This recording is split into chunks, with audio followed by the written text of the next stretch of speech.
नमस्कार दोस्तों, ये कहानी तो ज़रूर सुनिएगा। मैंने पढ़ा तो मेरे आंखों में आंसू आ गए। तो चलिए शुरू करते हैं। यह कहानी एक ऐसे लड़के निखिलेश की है जिसे डांस का जुनून था। वो डांस के जरिए दुनिया को जीत लेना चाहता था। ये उसका जुनून था, लेकिन दिल में कहीं बैठी एक आरजू भी थी जो अक्सर ही उससे उसके प्यार के बारे में कहा करती थी। उसकी इच्छा थी उसकी जीवन संगिनी एक गायिका हो। भले वो गायन में स्नातक ना हो, न ही उसका पेशा गायन हो, लेकिन वो उसके लिए गुनगुना सके, उसके लिए चार शब्द ही हो पर गा सके। वो अक्सर ही भीड़ में उस आवाज़ को तलाशता था। न जाने उसके दिल को कौन सी उस आवाज़ का इंतजार था जो उसे इतने दिनों में कभी नहीं मिली थी। वो डांस के साथ साथ अपनी पढ़ाई में भी बहुत अच्छा था, इसलिए शहर के एक अच्छे कॉलेज में पढ़ रहा था। उसके पिता को उसका डांस बिल्कुल पसंद नहीं था, क्योंकि निखिलेश के डांस के कारण वो पिता का बिजनेस में सहयोग नहीं कर पाता था। निखिलेश डांस में इतना ज़्यादा घुस चुका था कि उसकी ख्याति भी शहर में एक अच्छे डांसर के रूप में होने लगी थी। कॉलेज में अक्सर उसे गुनगुनाने की आवाज़ सुनाई देती थी जो उसके मन को विचलित कर देती थी। शायद यही वो आवाज़ थी जिसे वो ढूंढ रहा था। जब भी वो उस आवाज़ को सुनता, उसका पीछा करता, लेकिन उसे कभी वो लड़की नहीं मिलती जिसकी वो आवाज़ थी। कई दिन बीत गए, उसे बिन देखे ही उस आवाज़ से प्यार होने लगा था। उसने अपने दिल ही दिल में उस आवाज़ के अनुरूप एक तस्वीर बना ली थी और अपने सपनों में उस तस्वीर से मोहब्बत करने लगा। एक दिन उसे फिर वही आवाज़ सुनाई दी। उसने भाग कर देखा तो कॉलेज के बगीचे में दो लड़कियां बैठी थी। उसे आज वो लड़की दिख ही गई जिसकी आवाज़ उसके दिलो दिमाग में छाई हुई थी। वो दोनों बहनें थी जो हमेशा ही साथ रहती थी। उनमें से एक का नाम आभा और दूसरी का नाम प्रतिभा था। आभा स्वभाव से शांत थी, अक्सर ही अपनी बहन के पीछे चुप सी खड़ी रहती। उसकी मुस्कान बहुत अच्छी थी, वो दिल की जितनी साफ थी उसके चेहरे पर भी वह निर्मल भाव थे, लेकिन वो दिखने में बहुत साधारण थी। और इसके विपरीत प्रतिभा आज के ज़माने की मॉडर्न लड़की थी जो बहुत बिंदास रहती थी, फैशनेबल कपड़े पहनती और घूमती फिरती एक जिंदा दिल खुश मिजाज लड़की थी। जब निखिलेश ने प्रतिभा को देखा तो उसकी आंखें थम गई। उस नशीली आवाज़ के पीछे ये सुंदर चेहरा देख निखिलेश सन्न सा रह गया और अपना सब कुछ उस पर लुटा बैठा। हर वक्त वो इस कोशिश में रहता कि कैसे भी प्रतिभा से उसकी बात हो, इसलिए उसने उसे फेसबुक पर फ्रेंड रिक्वेस्ट भी भेजी।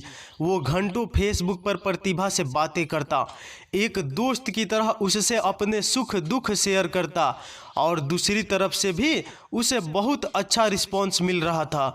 निखिलेश की ज़िंदगी का खालीपन भर गया था। उसे एक साथी की आदत सी होने लगी थी। जब तक वो दिन भर की बातें फेसबुक पर उससे शेयर नहीं करता, उसका दिन पूरा नहीं होता था। कई बार उसके असाइनमेंट पूरे नहीं होते, और जब वो ये बात अपनी दोस्त को फेसबुक पर कहता, दूसरे दिन उसके नाम से कंप्लीट असाइनमेंट क्लास में जमा हो जाता था। इसके अलावा जब भी निखिलेश को पैसे की ज़रूरत होती, उसकी फ्रेंड अपनी स्कॉलरशिप के पैसे उसके अकाउंट में ट्रांसफ़र कर देती। ऐसी कई बातें जो उसके कहते हैं उसके दोस्त पूरा कर देती थी। निखिलेश को यह एहसास हो गया था कि वो जितना प्रतिभा को पसंद करता है, उतना ही प्रतिभा उसे यह भी यकीन हो गया था कि प्रतिभा जितनी मॉडर्न रहती है, वास्तव में उतनी ही सरल और दिल से भोली है।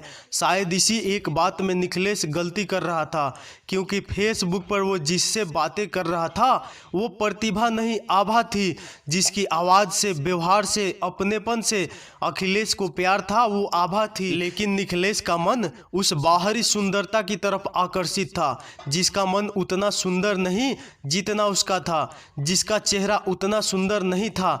यह सिलसिला कई दिनों तक चलता रहा। आभा और निखिलेश दोनों ही एक गलतफहमी के चलते एक दूसरे के बहुत करीब आ गए।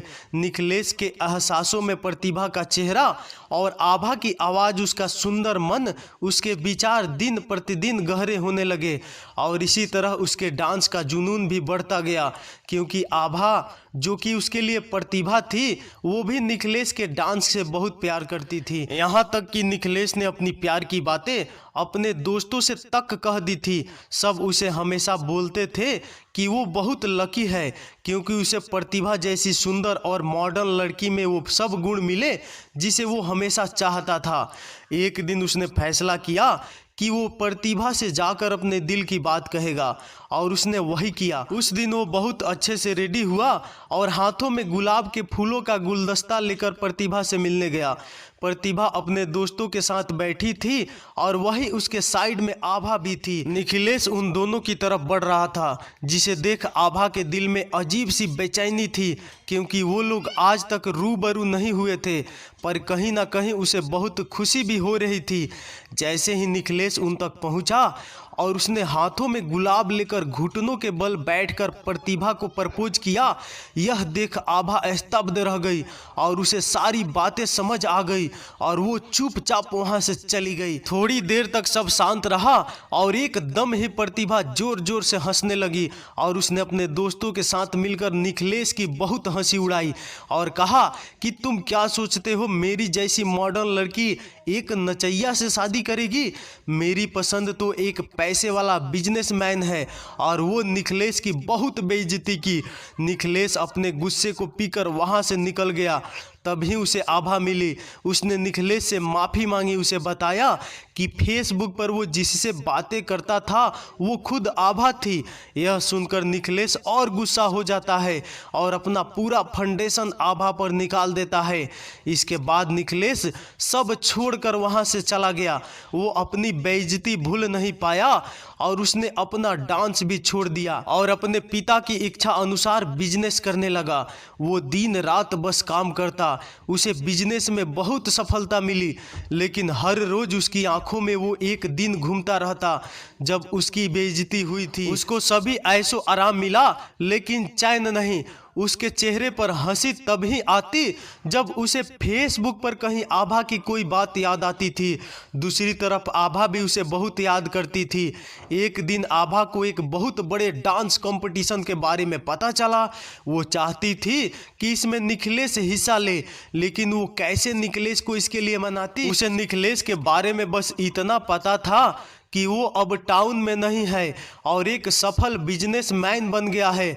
आभा ये जानती थी कि निखिलेश कितना भी अमीर हो जाए वो डांस के बिना खुश नहीं होगा और वो उसे वे खुशी देकर अपने मन का बोझ कम करना चाहती थी। इसके लिए उसने निखिलेश का पता इंटरनेट से निकालकर उसे एक शुभ चिंतक जो कि निखिलेश के डांस का फैन है के तौर पर एक लेटर भेजा, जिसमें डांस कंपटीशन का जिक्र था। असल में निखिलेश के डांस को सभी इस तरह से पसंद करते थे, इसीलिए निखिलेश को इस शुभ चिंतक से कोई आश्चर्य नहीं था।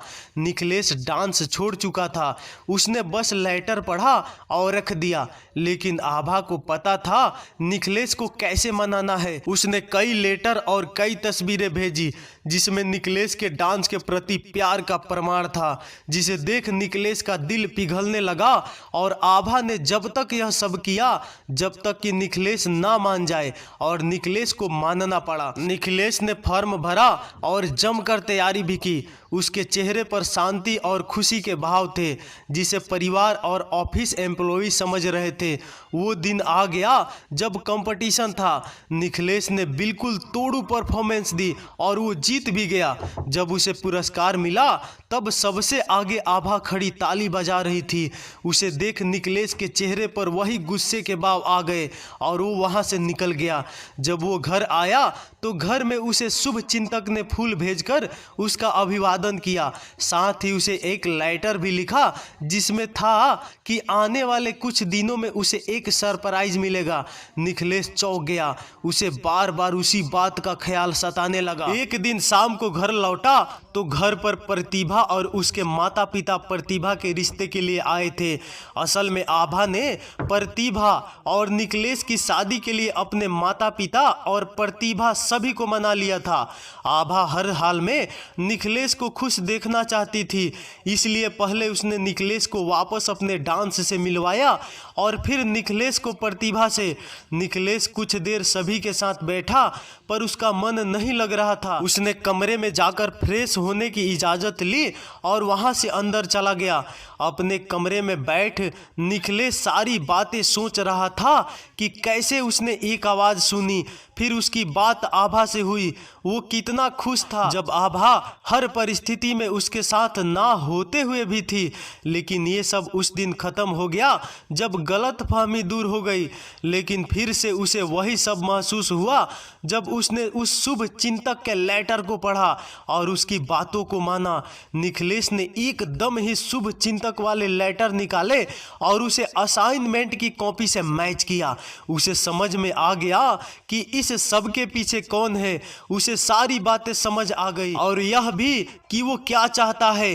वो कमरे से बाहर आकर सबके बीच बैठा और उसने प्रतिभा के पिताजी के हाथ पकड़कर कहा कि मैं शादी के लिए तैयार हूँ, पर मेरी एक शर्त है। मैं प्रतिभा से नहीं आभा से शादी करना चाहता हूँ। वो सभी को कहता है मैं भी औरों की तरह सुंदरता में प्यार ढूंढ रहा था, ये भूल कर कि मुझे जिस आवाज़ से प्यार था उसका चेहरा यह तय नहीं करता कि आवाज़ कितनी सुंदर है। मेरे दिल को जिसने छुआ था असल में वो आभा ही थी। उसकी पूरी बातें सुनकर सभी की आंखें भर गई और अखिलेश और आभा एक हो गए। आभा का मन बहुत साफ था, इसलिए उसे उसका प्यार मिलता है और तभी तो हम कहते हैं मन चंगा तो कठौती में गंगा। यह कहानी कैसी लगी जरूर कमेंट बॉक्स में लिखे। तो चलिए दोस्तों, फिर अगले वीडियो मिलते हैं, तब तक लव यू, बाय बाय।